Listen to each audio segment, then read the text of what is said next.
Here we go. So good afternoon. Welcome once again to the community chats at Montefiore Nyack Hospital. We are today talking about vegetables and how to turn them from yuck to yum.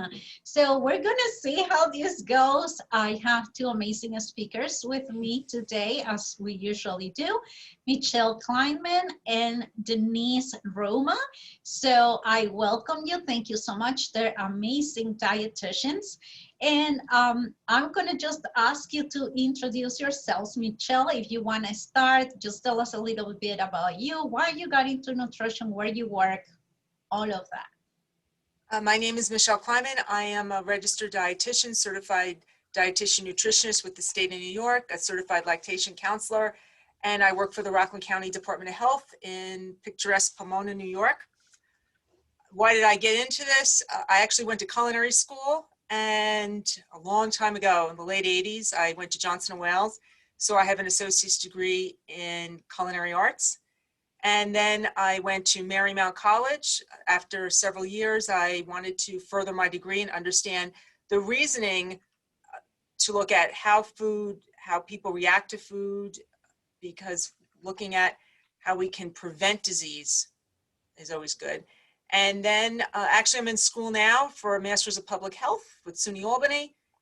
So, and I met Denise. Denise, it's been over a decade, right? So. Yeah. Yes, I met Denise maybe over a decade ago, and really just she asked me to do this today. In cooking, I truly believe that we can all have a better health if we just started right in our kitchen. By eating good food is prevention, and making and enjoying what you eat is important. Denise, welcome. Tell us a little bit about you. Thank you, Sandra, and hello again, Michelle, my long-lost friend.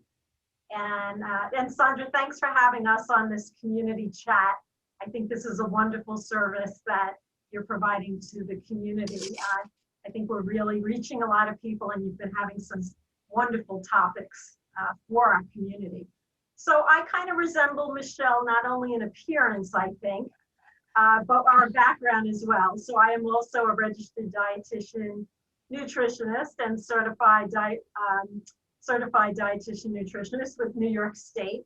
And like Michelle, also graduated in the 1980s. And I've worked a variety of healthcare settings throughout my career.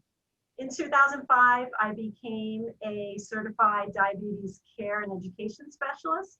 And so my focus has been helping people with diabetes for the past 16 years. I live in Rockland County, so I am a local resident, and I've been fortunate to be employed at my local community hospital for the past 11 years, which is really nice. You know, earlier in my career, I was commuting all over the world, and finally I said, I think I need to work in my local hospital. And so I was fortunate to become employed here. My role here at Montefiore Nyack Hospital is working with people with prediabetes, diabetes, and heart disease. And my aim and my goal is to support people with these diseases through education and helping them set goals for themselves to achieve a healthier lifestyle. And as Michelle said, it starts in the kitchen. So I'm kind of excited for our topic today about ways we can inspire our clients out there to consume more vegetables and love them while they're doing it. And I have to agree with you. So I don't know how many of our attendees know I'm a registered dietitian as well. So of course I'm so excited about today's topic. But you know, I not only health starts in the kitchen, but you know, I like to say that if you have a mouth and you eat, you're my patient, and you have something to learn. So I think that everybody here, of course, has a mouth and likes to eat. So we have lots and lots to learn. So why don't we start with a few questions? And again, this is a reminder to all of our attendees, you know, if you have any questions about our topic of the day or nutrition in general, take advantage. You really have specials here that can answer your questions. So go ahead, use the chat box, use the Q&A box, and start writing all your questions. I will read your questions to our specialists. So why don't we start with, you know, our topic, vegetables. We already had another presentation about veganism, and we were talking a little bit about why vegetables are so important and all of that. But I think that, I think it's good to remind our attendees why, as dietitians, we're talking all the time about eat vegetables, eat vegetables, eat vegetables. Michelle, what do you say? Looking at to have a really a well-rounded diet helps prevent diseases, helps prevent sickness. So, and looking at when people tell me that they're vegetarians or vegans, I'm amazed that sometimes they're carbitarians. They eat a lot of carbohydrates in the forms of bagels, pastas, rice. Looking at how we can enhance our diet and trying something new. I think that vegetables get a bad rap. Think about when you were little, people would say, my child won't eat vegetables. As adults, a lot of times adults aren't eating vegetables, but trying something new is something important. Vegetables also are nutrient dense. There isn't a bad vegetable. They're all good. When sometimes people say, well, cucumbers don't have that much in them. Well, they do. And there's just, and the varieties is endless. Just go take a look at your supermarket, look at all those colors, eat the rainbows. So that's something that you can get vitamins, minerals, nutrients, all in those vegetables. So yes, V is for vegetables, delicious, very important. And it's also very important. Michelle, you just said something that reminded me of a story that I used to tell my own patients. And it was, you just said, like, there is no one single vegetable that is bad. And, I would like to share that when I was growing up, my mom used to make cream of spinach. Let me tell you something. To this day, I hate cream of spinach. So I always said I hate spinach because, the taste of spinach in my mouth was the taste of cream of spinach. Then one day I was at a restaurant that gave me this most delicious salad. And I'm telling you, this is as a grown-up. And I'm like, oh my God, this is so good. What is this? And they told me a spinach. And I popped because I was like, no, spinach cannot taste like this. Then I came to realize, what's bad is not the vegetable, it's the recipe. Yeah. It depends on how you eat it, like how you prepare it can make it good or bad. So I know we're going to be talking about recipes and how to make vegetables delicious soon. But Denise, you also said something to me when we were prepping for this. You said something the Denise way, something like that, remember? Okay, so I'm going to take a moment and, well, first I want to just add to Sandra's story, because you brought me back to memories, Sandra, when you said growing up. Mm-hmm. And I thought back and I said, growing up, what was vegetables that I didn't care for when I was growing up? And I come from an Italian background, and I remember my grandmother, who was from Italy, used to make what's called broccoli rabe. Most people, when I was a young girl, did not know what broccoli rabe was. And I remember I didn't like it. It was bitter and nobody knew what it was. And I felt like, what is this that my Italian grandmother was trying to get me to eat? Well, lo and behold, when I met my husband in the 80s, his family also made broccoli rabe. And I said, I must try it, right? I was taught you never say no when you're invited as a guest and someone serves you something. So I tried it again. And lo and behold, I loved it. And now everybody knew what broccoli rabe was. So I wasn't the odd kid out eating this strange vegetable. So my point to the story is this. Maybe at some point we had something in our earlier days and we didn't like it. And I think it's so important for adults and for parents of children. Reintroduce something. Try it a different way. Our taste buds change, right? And so I do think it's important, particularly with vegetables, to be open-minded and try different things. The other thing I wanted to share with you guys, and so I'm going to probably take a few minutes here, but I'll do my best to get through it. So when Sandra asked me to speak and join the panel about this topic, I thought, well, what would be a fun way to present this? And I thought, I'm going to give you Denise's top 10 ways to incorporate more vegetables into your day. And I don't know if any of you remember David Letterman used to do his top 10 topics every night. And so I'm borrowing that from him to use for our talk today. So one of my top 10 ways is to snack on cherry tomatoes or grape tomatoes. And I keep these on my counter at home, washed in a bowl, because when they're there, you're more likely to reach and grab them as a snack, and they taste terrific. And of course, we get a lot of good nutrients. Number 2, drink an 8-ounce glass of tomato or V8 juice every day. This is a fantastic way to get vegetables in you, and that counts, drinking it.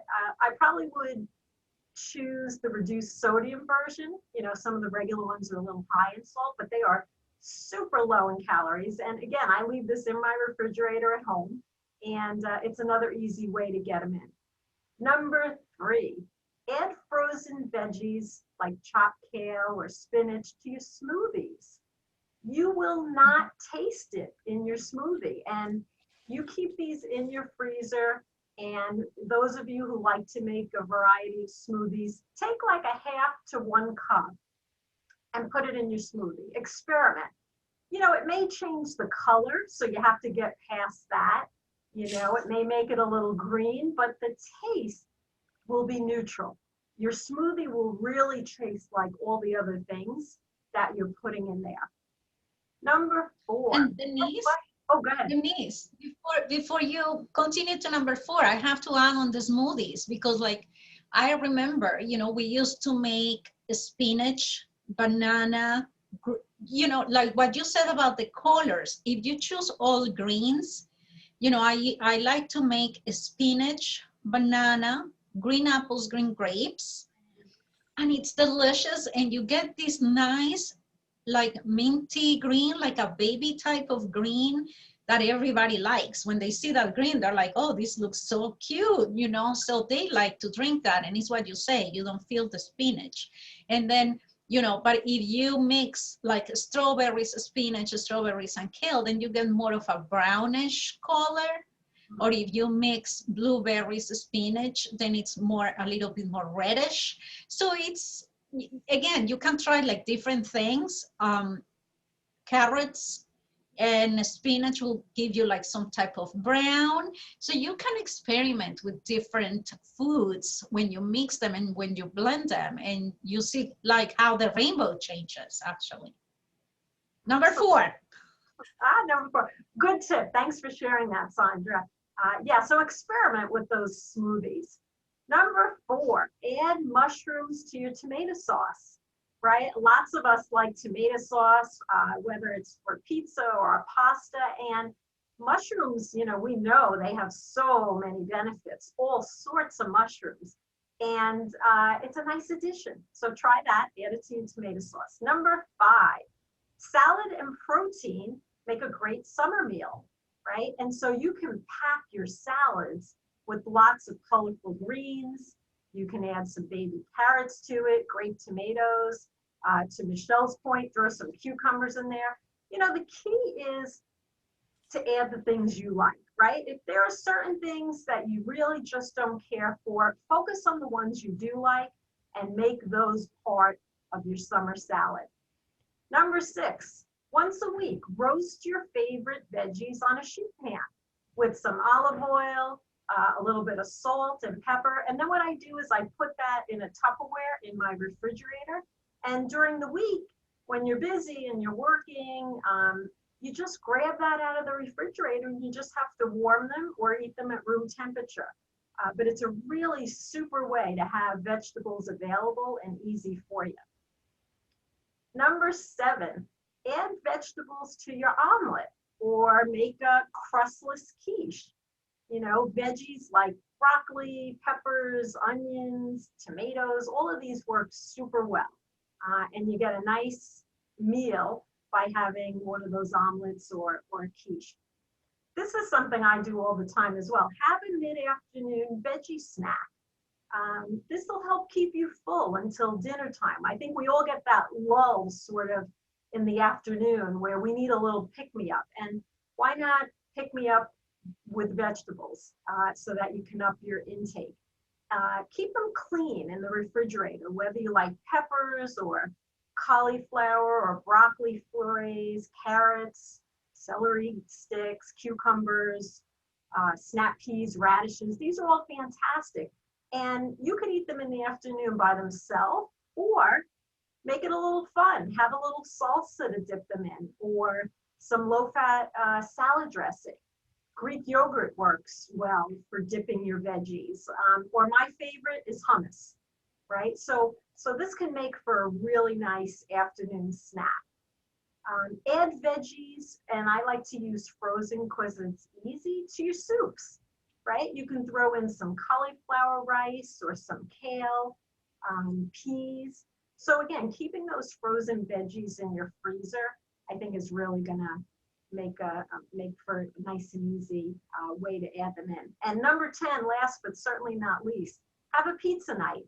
And this is fun, right, for the family. And you can make your own pizza. And I'll give you a real quick, easy one. You can buy that cauliflower crust that everybody loves that's available in the supermarket.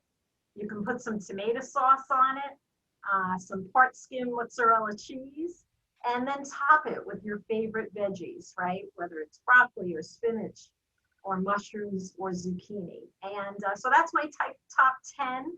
I do want to borrow one of Michelle's phrases, which is, if we fail to plan, then we will plan to fail. So all these top 10 tips I gave you, it does involve some planning, right? We got to make sure these foods are in the house. We have to make sure we prepare them so they're clean. So planning works, and that leads to success. So thanks for indulging me, guys, on my top 10, and I'll turn it back over to Sandra. Okay, you know what? You got me thinking on a few of those, because mushrooms, for example, there are people who just the idea of eating mushrooms is not that appealing. But if you blend mushrooms on different sauces, like stews and stuff like that, you know, mushrooms are also a flavor enhancer.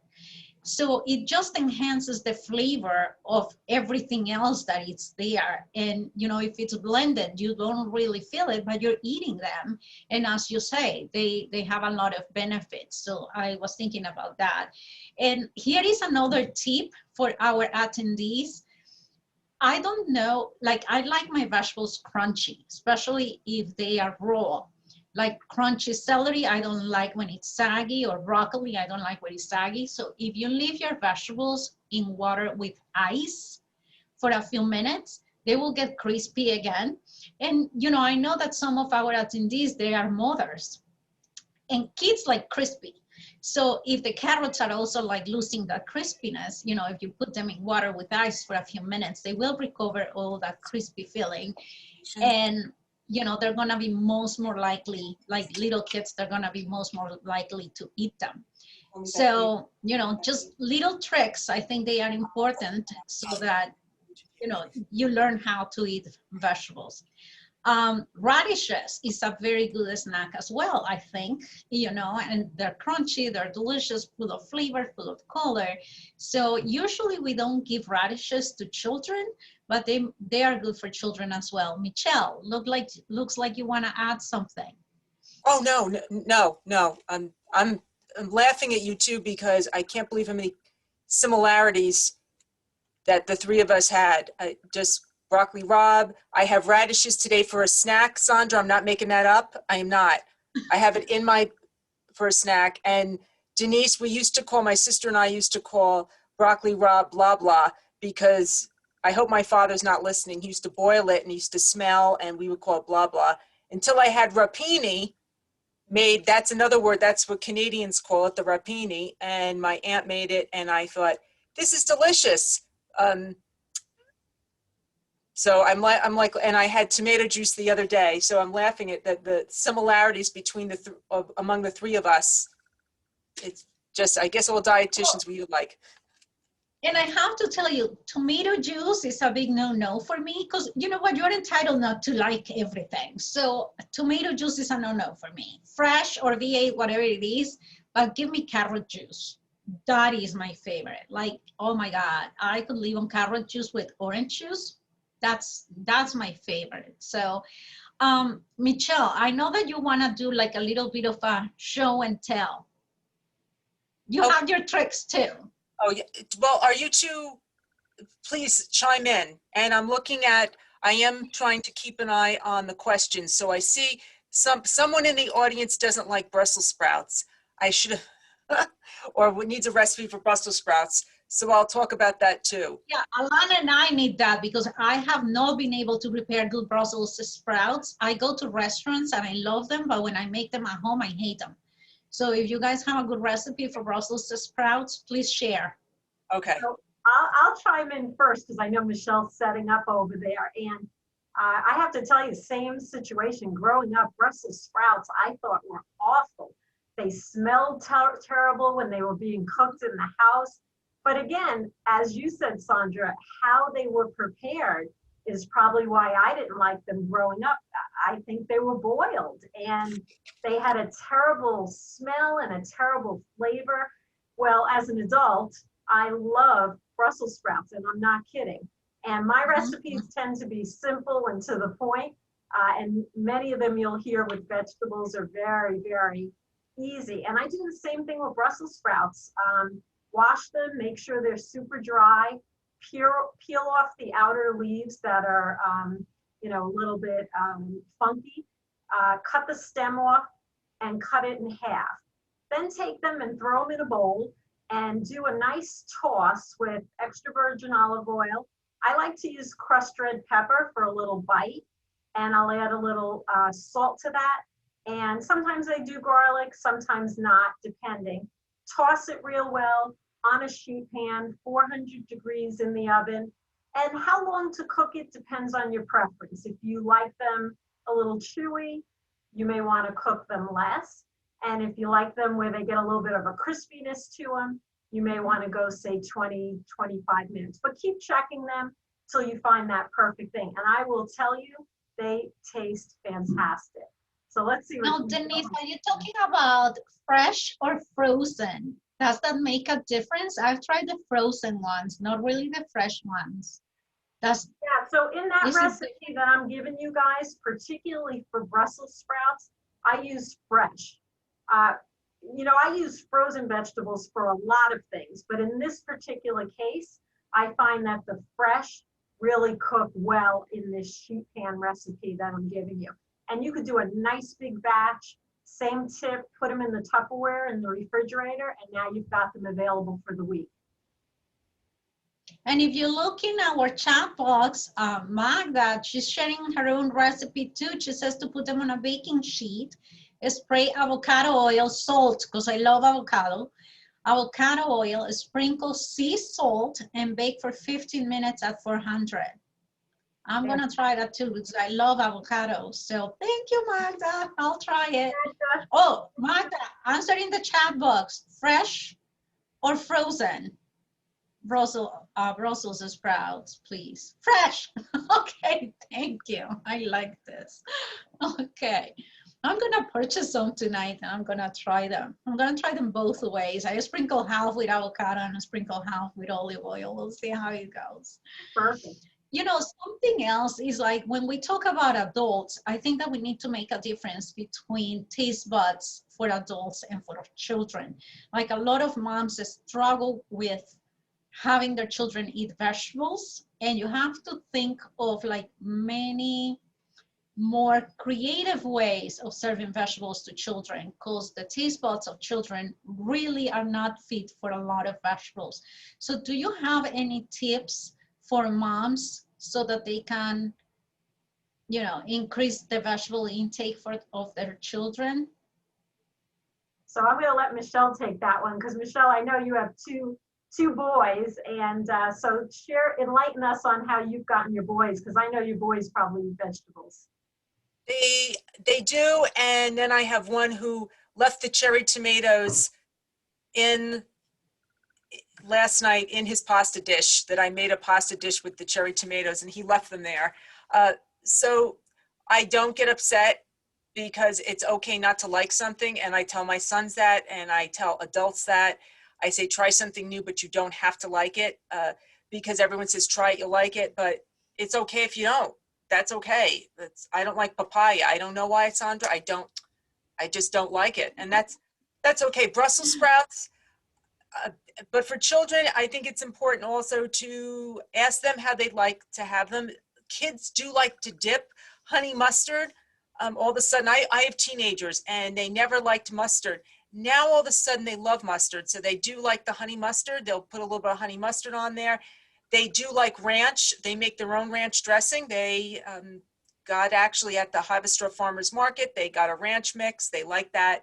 They'll put it with a little bit of sour cream and yogurt. So they do like to put a little dip on that, and they like Italian dressing. They'll dip that. So those are some things that they do like.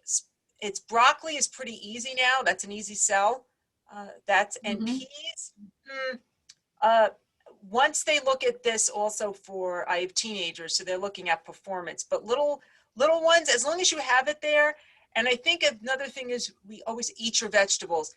We don't ever have to say, eat your candy, right? We don't have to.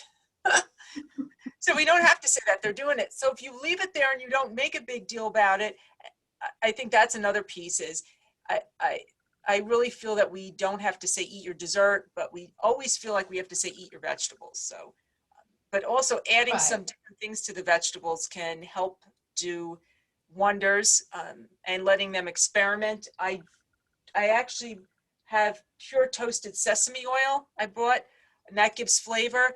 But you two just said something about the avocado oil is actually flavorless. It's very nice. It's very flavorless, has a high smoking point. So I like cooking with that. A little bit of butter, believe it or not, also helps. It's a little bit of that. And this is something I just started with is paprika, the smoked paprika. This is from Spain.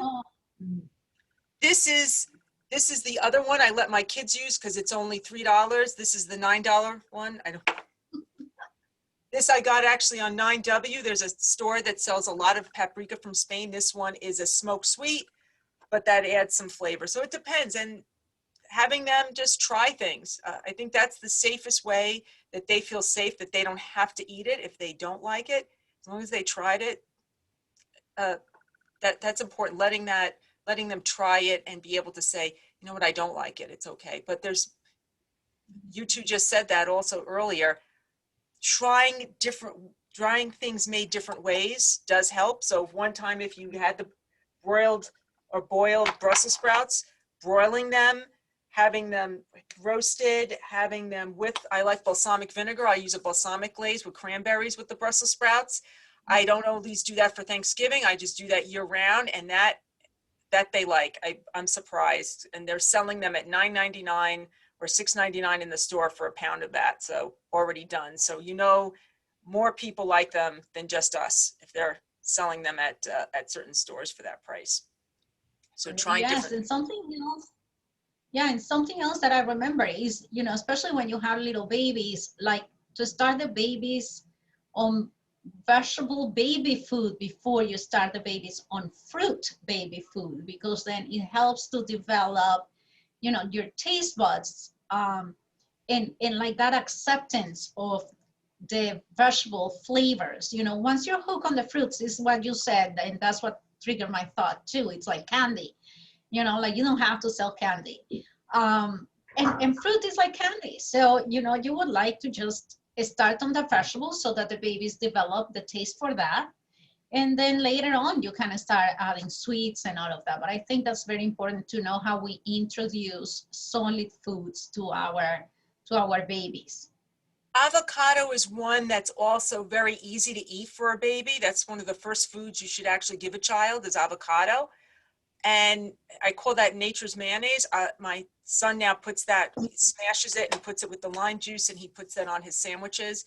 So avocado is one, and it's also very soft to eat. So that is nutrient dense. It's a natural lubricant. That's good for kids. And if kids can dip vegetables even in the guacamole, they like that as long as it's not too spicy. So that's good. And, Sandra, I'm going to and add you, something because when you mentioned baby food, and I know our viewers are going to chuckle here, but I'm going to show you something that I keep in my office. I'm going to hold it up and see if you can see it. I know it's not coming out as clear with the, okay, so what? move it back a little. Just move it back a little. Not Yeah, put it in front like of your that. face. Uh-huh. Yeah. Okay. Yes, Can you then I guys- can see Yeah. it.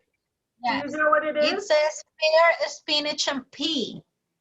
So No, that's I keep these handy.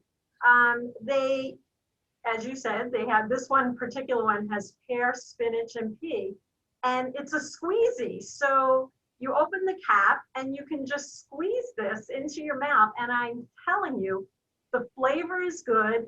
It's easy to eat. In fact, yesterday I was a little busy and I was involved and I wasn't having a chance and I felt like I needed to eat something. Well, I grabbed one of these and I was able to squeeze it into my mouth until I was able to really have a snack.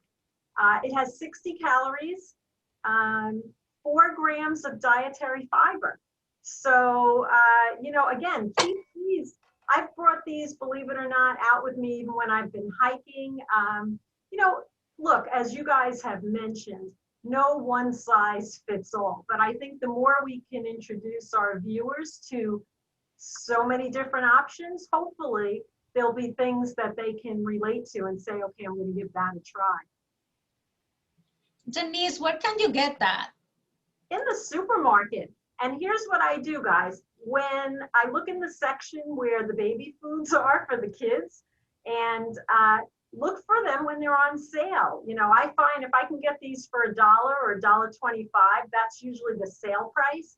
Stock up and throw them in your cabinet because they have a pretty decent shelf life. They will last for quite some time. So remember, convenience.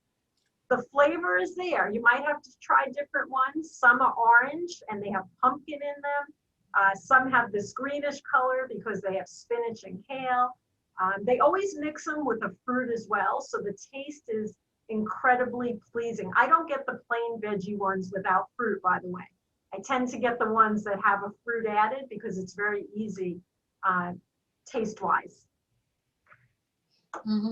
Thank you for sharing that. And Michelle, I know that now that Denise is talking about practicality, we were talking a little bit about that, you know, while we were waiting to start. So do you want to share that with me? And Sure, all the sure. action- Sandra and I were talking and I said how convenience and also if you, some of the things that are already there, sometimes we think that we have to get fresh produce. Fresh, frozen, or canned are options, even dried, but because I happen to like sun-dried tomatoes. Sandra, we were talking a little bit about, I got frozen, if you can see this, butternut squash. If something is easy, you might be more apt to do it, but Sandra said, and both of you said about the fresh Brussels sprouts. I've actually bought frozen Brussels sprouts because they're already cleaned. I will put them in the microwave in the bag, and if it says 6 minutes, I'll put them in for 5. And then I do put them, either saute them or I put them on the sheet pan for a few minutes in the oven. It is definitely not the same, but pretty close. So I do like the frozen ones because they're already cleaned for me. Being a busy household, sometimes it's just too busy. It's too busy. And I think definitely having those shortcuts. Also, if you don't have a good knife, good kitchen equipment is important. This is a Henkel, or you could get any type of knife, but get a good knife. And Sandra was sharing with me a little bit before about getting cut by a knife. If you don't have a good knife, or to cut a butternut squash, and I'm sorry I don't have a picture of it, but a butternut squash is like a I'm bell. trying to make so you may have it's a little bit rounder on the bottom, but it can be, especially if you have arthritis, it can be difficult to cut. So this was, I think, $1.50. It's peeled It's just picked, quickly frozen, diced butternut squash, all done for you for $1.50. It is grown in the United States. There are 4 servings in here. So you are not going to go wrong. I'm going to tell you, the work is done for you. What's your prep and what's your cleanup? I don't have to use this. I don't have to clean the cutting board, all done, yes. However, if I add some flavor, I am jealous that you two are down in Nyack because you have the Nyack Farmers Market on Thursdays, today, actually right now. However, to give accolades to our beautiful farm here right down the road, the Conklins of Pomona has very great produce to try. But I went to the Palisades Farmers Market. This is what garlic looks like. It looks like a very scallions, but this was the garlic, fresh garlic. They only have it for a few weeks, and I did get that. But just by adding a little bit of garlic in your pan, you can do that. Do you want me to do the cooking now? Is it okay? Yeah, go ahead. Okay. So as I said, if you get this frozen, and someone else even said corn, about the corn, so we'll hold off on that. But the baking, about putting this on a baking sheet, as I said, if you put this in the microwave for a little bit less than it calls for, so it says high 5 to 6 minutes, I would probably do 4, and then I would have it so it would saute quickly, or you could put it in the oven. So this is frozen. I'm going to show you my pan. Dun dun dun. On my desk. And something else to enhance flavor, and this for kids, is using the peel of a lemon, or this is a clementine. This enhances a lot of flavor. And another one is, I do use spices. Check your spices. If they're 10 years old, maybe you should sprinkle them outside because they do lose potency, okay? So I know people who've had spices for 20 years. Say goodbye. Say goodbye. Okay. So say goodbye to those spices. So, and you don't have to buy those big spices because first of all, they don't fit in my spice cabinet and they take forever to use, but they do lose potency. So my curry, I bought smaller ones and a little smaller container, and those will last. Actually, butternut squash and curry, I really like. That's good. Denise said something else. This is my red pepper. I do saute red pepper with the olive oil because that is going to add a lot of flavor to this butternut squash. So this is my fresh, I know it doesn't look like garlic, but it is. And once you have fresh garlic, or the garlic that you get at the farmer's market, it's called elephant garlic. I don't know if anyone's seen that. It is like garlic that's alive. It's just adds so much flavor to your food, so you don't need that much of it. So we're gonna I want you to see this is clear, but I'm putting a little bit of olive oil in there. I would probably put a little bit more, but I'll put the olive oil in. And another thing we don't use enough is nuts. Nuts add a lot of protein too. We could always put some cashews in there for those vegans out there, okay? Vegetarian vegans, and you need your protein. We could also add vinegars. I think a lot of us are used to red wine vinegar. This happens to be champagne. I love the champagne vinegar. Love it, love it, love it, love it. So that adds a lot of flavor to the champagne vinegar or the balsamic, but there's sherry vinegars. There are so many. That's another one you can get overwhelmed in the vinegar aisle to add some flavor. Mm-hmm. All right, so this is going. I'm going to kick it up a little bit, and I'm going to put in my red pepper. Fresh ground pepper too, everybody. If you can get fresh ground pepper. If your ground pepper is a container from 1994, where does that go, Denise? In the garbage or in the garden?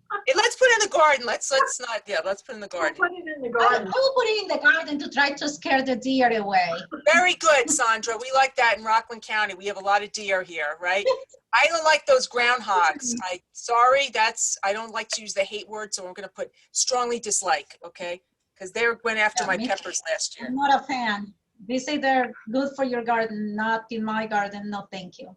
So I'm going to put a little bit of this to wake up.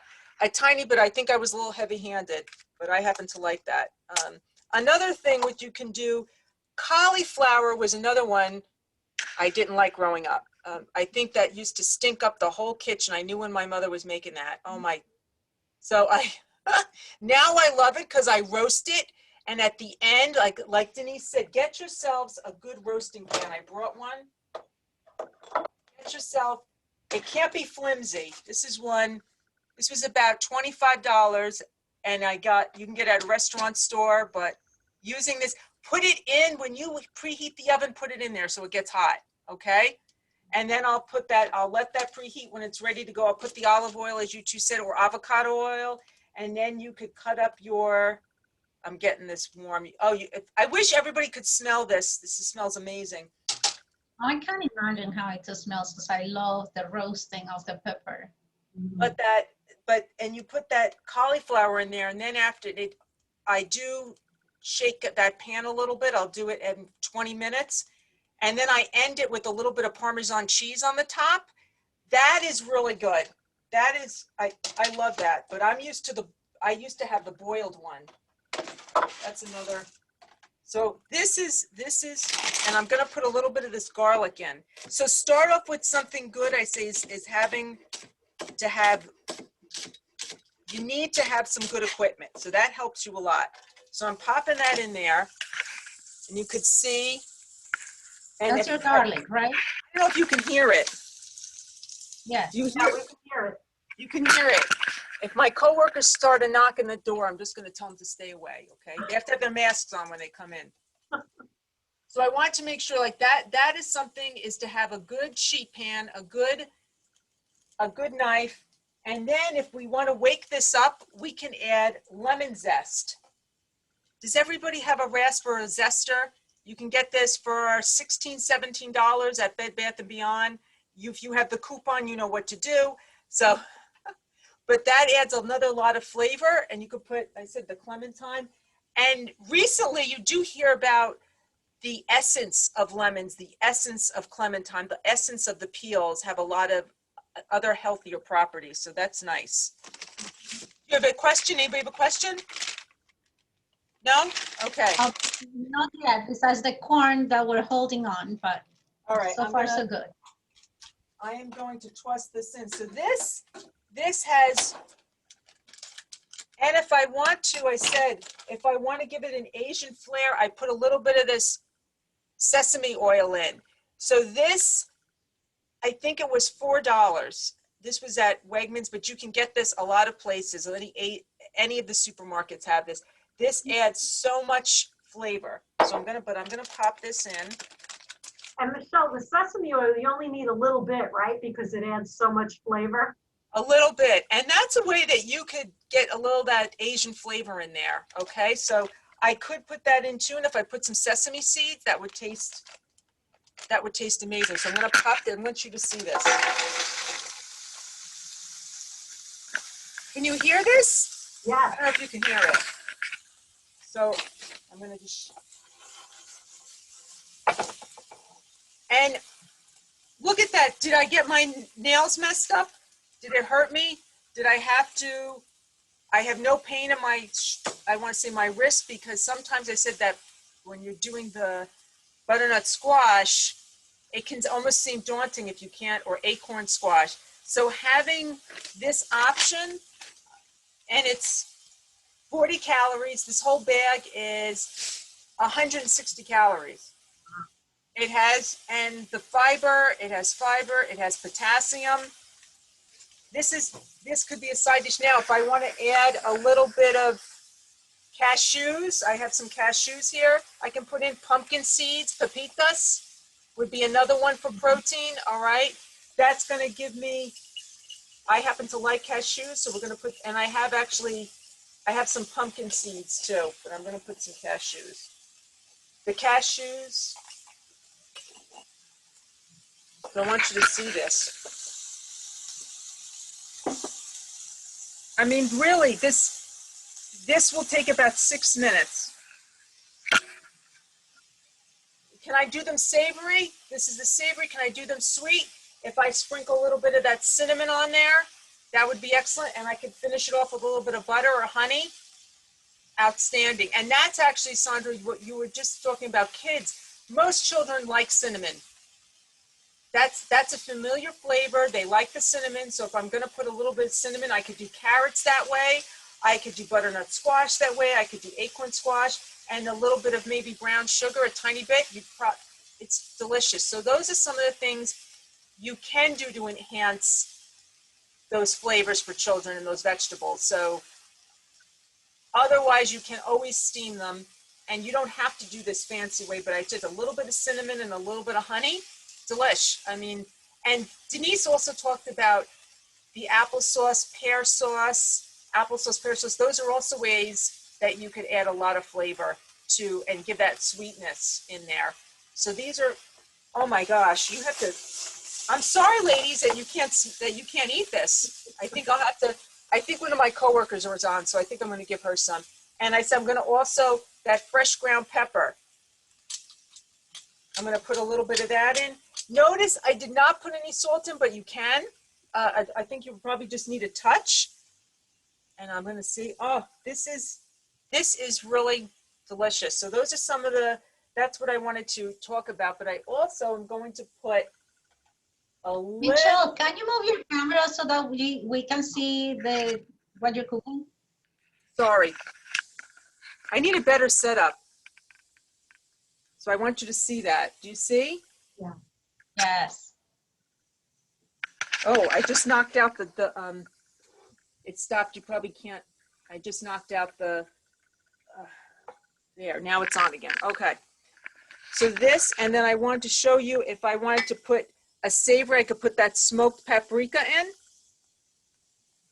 And in that, I forgot also, this is a staple I keep all the time, is the crushed tomatoes. Fire roasted will give you a lot of flavor. You could use that in chilies, in other vegetables. So the crushed tomatoes, and this one actually is pretty lower in sodium. Look, it's 80, can you see? I'm trying to see if I can get that. 85 milligrams for a quarter cup. So the crushed tomatoes is another one I would go with. And you could see, look Michelle, at that. did you add the lemon zest already? Did you what? Did I what? Did you add the lemon zest already? Say that one more time. Did you add the lemon zest No, already? I'm doing that.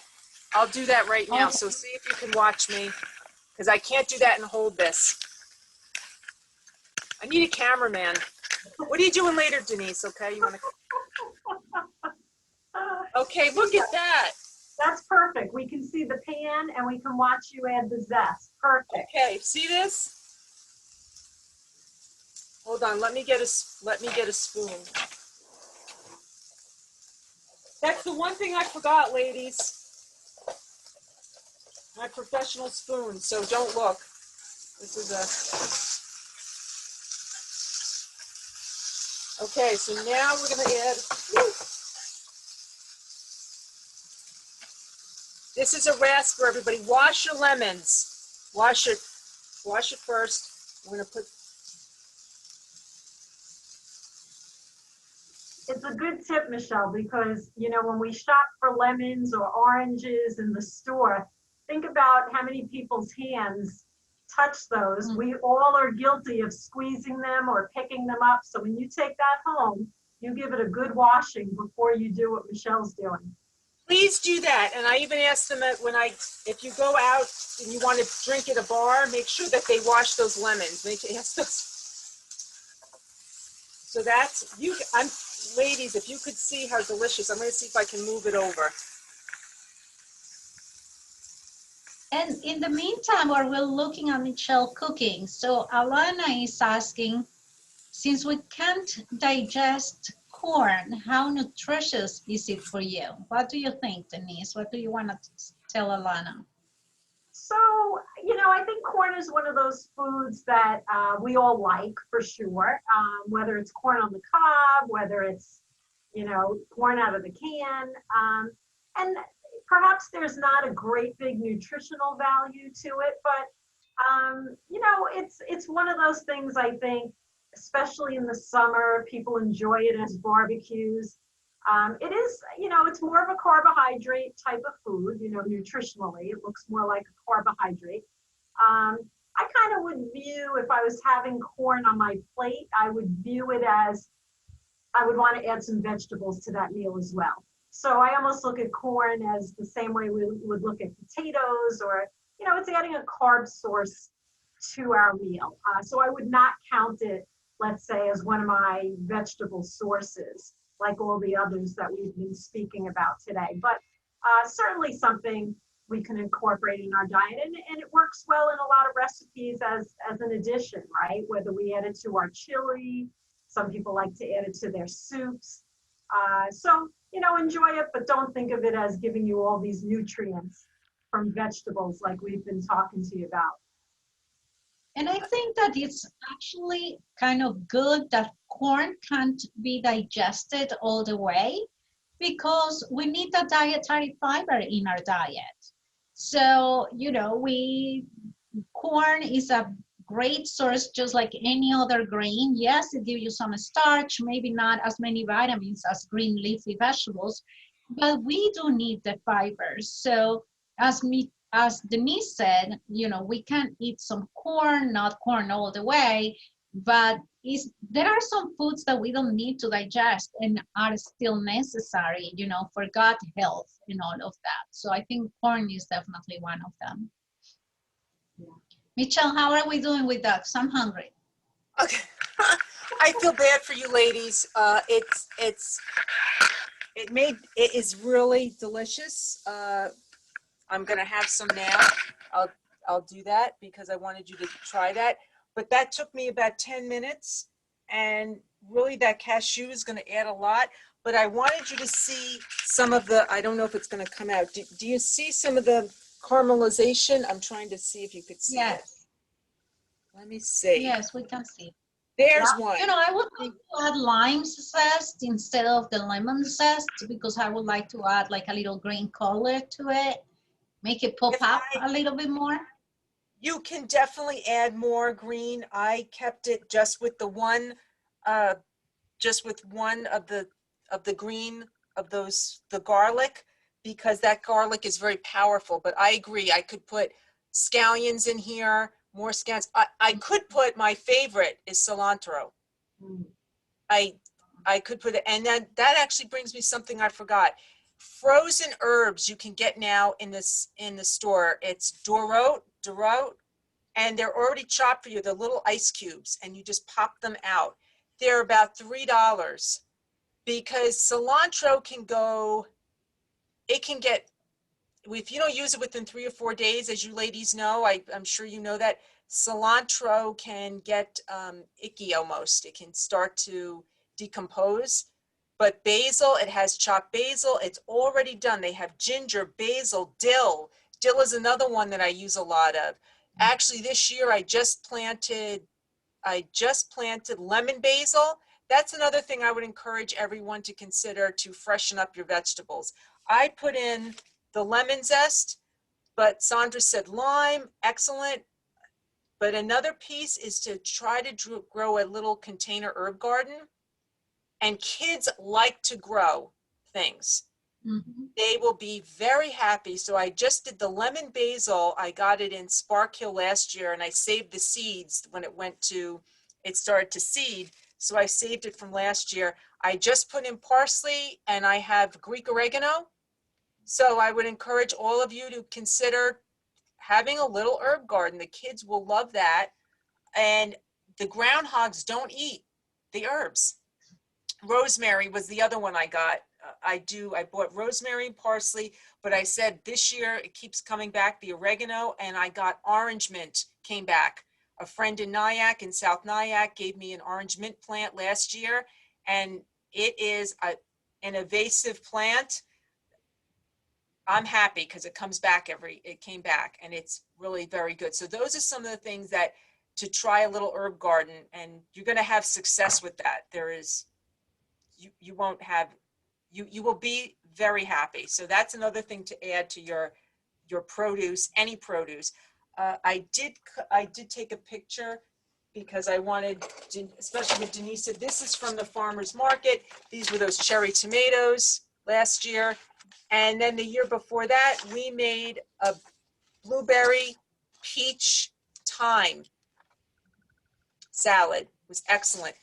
If you need inspiration, I'm looking at the time, every week through the New York Times, they have an at-home, and they give outstanding recipes. So I'm going to just show you one that was, I'm laughing because Denise said the tomatoes. But they have an outstanding recipe. So if you need some, I say, inspiration, you could get those recipes. I had them here. Now I don't know. Here it is. So they give 5 dishes to cook this week. Crispy gnocchi with burst tomatoes and mozzarella. Salty sweet barbecues with salmon and broccoli. So this was just white beans with radishes, miso, and greens. So if you check out the New York Times, they give so many ideas, but sometimes we're in a rut, steamed green beans again. So let's get out of that rut. Let's wake up the green beans with a little bit of fresh, I want to say that, pepper and with some garlic, and we're going to put some lemon zest. Let's try something new. And as I said, you might like it, you might not, but I can't imagine you wouldn't like that. So I want to say thank you, ladies, for allowing me to talk, and check out your local farmers markets. We have Nyack, we have Havistraw. Palisades Farmers Market is on Oak Tree Road. That will be coming to an end on May 22nd. But other ones, Havistraw is put in their paperwork, so I know Havistraw will have one, and Muncie will have one. So those are my tips. Get adventurous. Try something new. Thank you, Denise. We're running out of time. So thank you to all of our attendees for being with us today. Next week, I will see you again. We're going to be talking about, especially if you have babies or know people who have babies, invite them, share the word, because we're going to be talking about practical tips to help develop babies' emotional intelligence. Sounds very complicated to me, but that's what we're going to be talking about. Thank you, ladies. Thank you very much. This was very entertaining. Bon appetit. Thank you. Thank you. And see you next week, everyone. Bye-bye. Bye.